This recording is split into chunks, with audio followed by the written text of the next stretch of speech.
This is the Seapower Subcommittee's first hearing for the 114th Congress. I welcome my friend and colleague from Hawaii, Senator Hirono, who serves as ranking member of this subcommittee.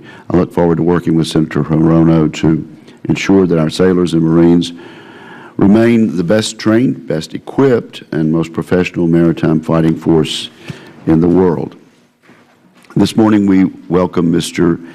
Thomas P. D., Deputy Assistant Secretary of the Navy for Expeditionary Programs and Logistics Management, and Lieutenant General Kenneth J. Gluck, who serves as Deputy Commandant for Combat Development and Integration. General Gluck is also the Commanding General of the Marine Corps Combat Development Command.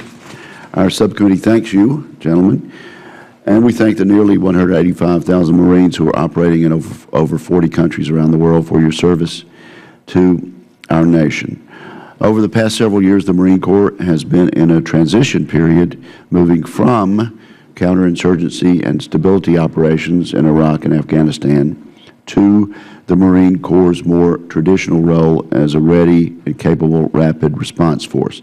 This transition has been and will continue to be complicated by fiscal uncertainty, the prospect of sequestration, reductions in strength and force structure, and challenges with combat vehicle modernization. Today, our witnesses will update us on their efforts to build a global crisis response force of amphibious, combat, and tactical ground vehicles. This force should meet the nation's requirements for maneuver from the sea that is technologically achievable and affordable. I would like our witnesses to elaborate on the Marine Corps' strategy for modernizing its vehicle fleet, including the Amphibious Combat Vehicle, ACV, and Joint Light Tactical Vehicle, JLTV. I will be interested to learn how the Marine Corps plans to meet its ground vehicle requirements within current and projected budget constraints, while still maintaining high operational capability and readiness. I understand the Marine Corps has restructured the amphibious combat vehicle and will release a request for proposals this year. I remain concerned that substituting wheeled armored personnel carriers for amphibious track vehicles could erode the Marine Corps' amphibious assault capability, the capability that separates the Marine Corps from the Army. So perhaps we'll hear testimony about that. I look forward to hearing how the Marine Corps ACV acquisition strategy will reduce fielding time and deliver vehicles incrementally. Now, with regard to the JLTV, I'm encouraged by the progress that the Marine Corps and the Army have made on this multi-service program. The JLTV program office is scheduled for Milestone C and the low-rate production contract award in this fiscal year. The Marine Corps budget request supports the achievement of initial operational capability in FY 2018.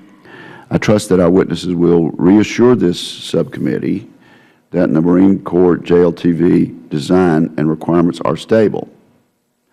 Such stability would ensure that the Marine Corps will be able to afford to field this important replacement for our Humvees as soon as possible.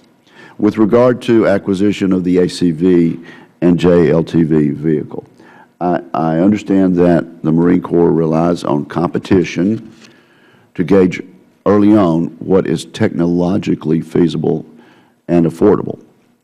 But competition requires viable competitors, which we do not always have. So maybe we'll hear about that. I'd like our witnesses to provide their best assessment of the state of the U.S. industrial base for ground combat and tactical vehicles.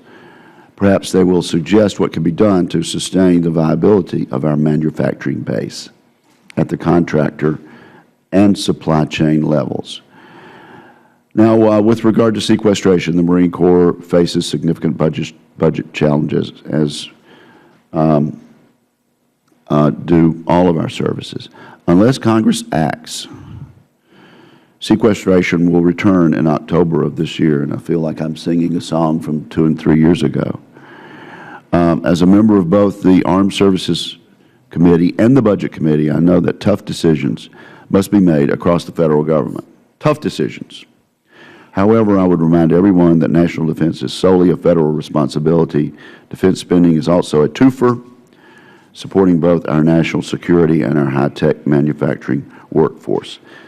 Sequestration was designed to be so onerous that we would never even proceed to it.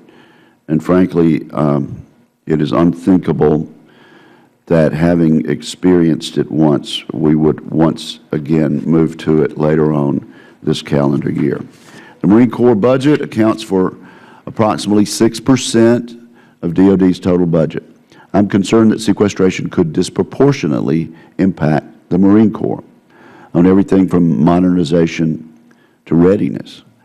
As such, I hope our witnesses today will elaborate on the impact that sequestration will have on our expeditionary Marines, their ability to execute our country's national security strategy, and the vitality of our defense industrial base.